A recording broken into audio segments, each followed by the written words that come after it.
A grainy black and white photograph captures a giant whale suspended in the sky above Parisian rooftops. Floating, improbable, uncanny. It's June 30th, 1989, and Japanese photographer Daidō Moriyama is there, camera in hand.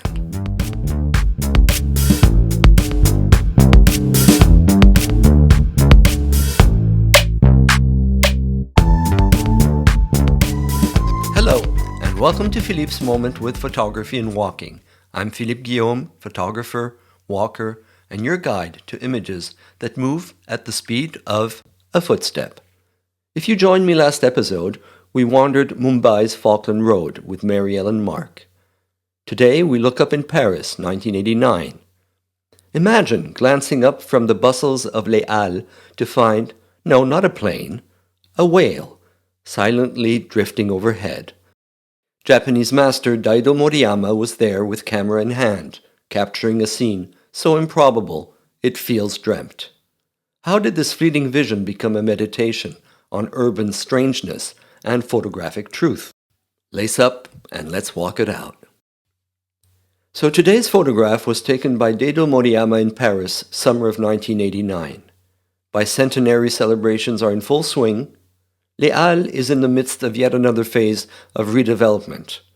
At the Forum, a temporary marine exhibition by the Parc Océanique Cousteau draws curious crowds. On June 30th, a 28-meter-long, life-size blue whale is seen floating above the neighborhood, suspended between cranes, drifting like a seaborne hallucination.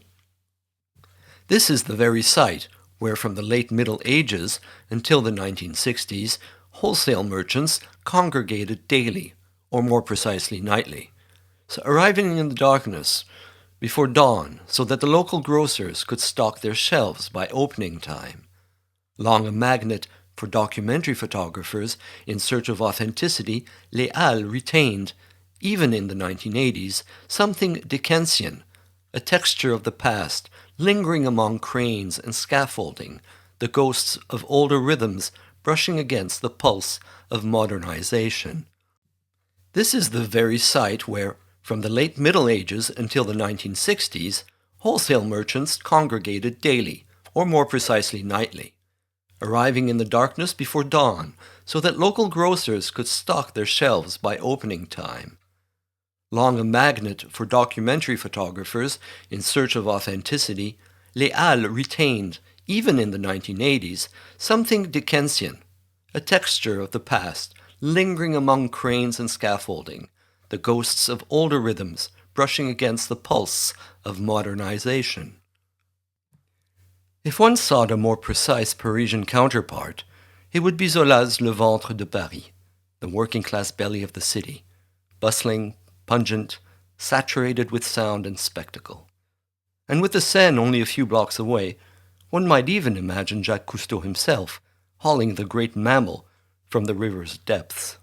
The French oceanographer, after all, was a pioneer in raising global awareness of the perils facing marine life. Daidō Moriyama is best known for street scenes that arise from countless walks. He is not a photographer who waits. He moves. The camera is his companion, a machine not for capturing truth, but for collecting fragments. He came to prominence in Japan in the late 1960s and became known for a photographic style called arebure bokeh, rough, blurred, out of focus. While he is about taking pictures, often without even looking through the viewfinder, there is also a strong imaginary component to his work. As he explains in Memories of a Dog, "When I walk now, camera in hand, through an actual town, I am listening to the memories of dreams spoken by a town that once was. And I am also envisioning a modest documentation addressed to the dreams of the town to come." This aesthetic has lineage.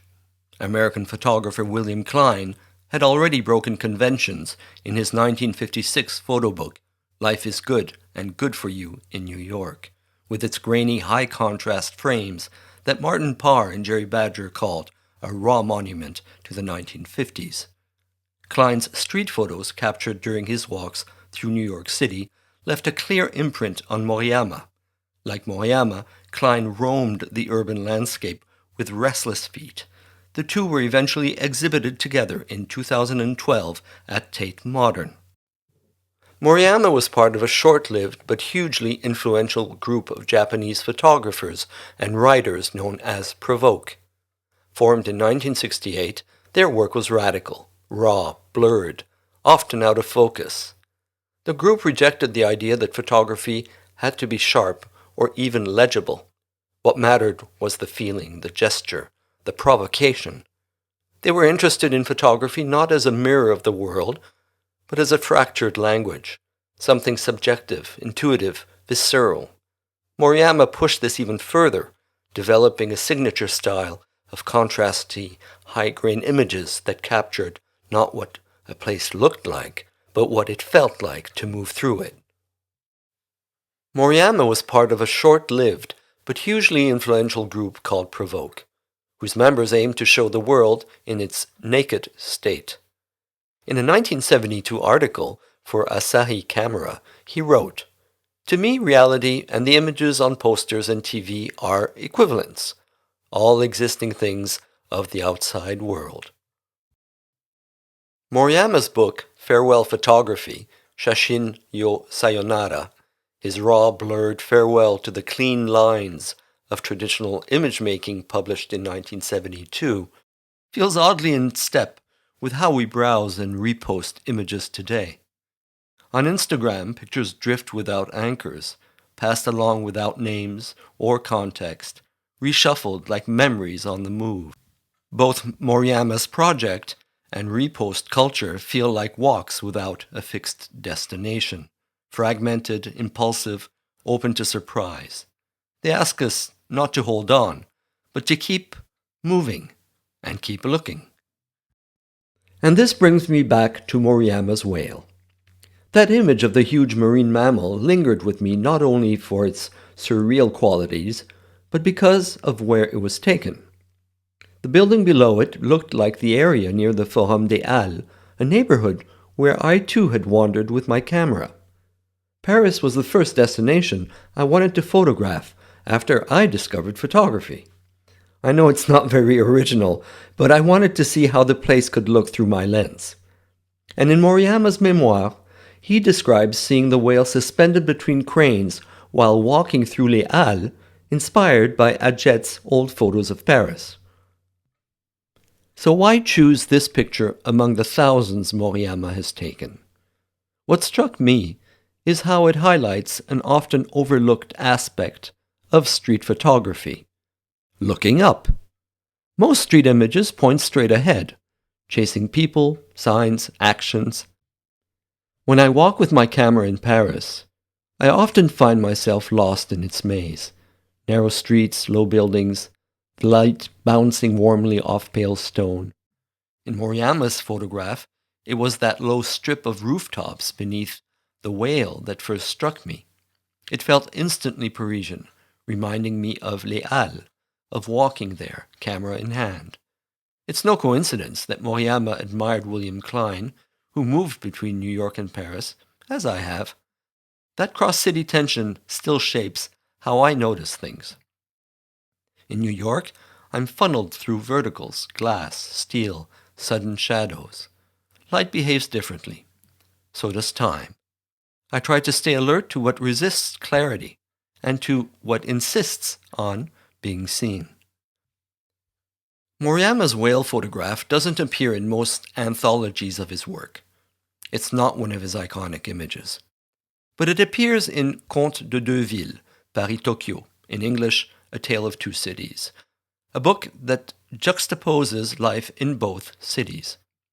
This lesser-known frame becomes significant not in its fame, but in what it reveals about his practice, the spontaneous, unguarded, almost accidental moment of wonder, that feel anything but constructed.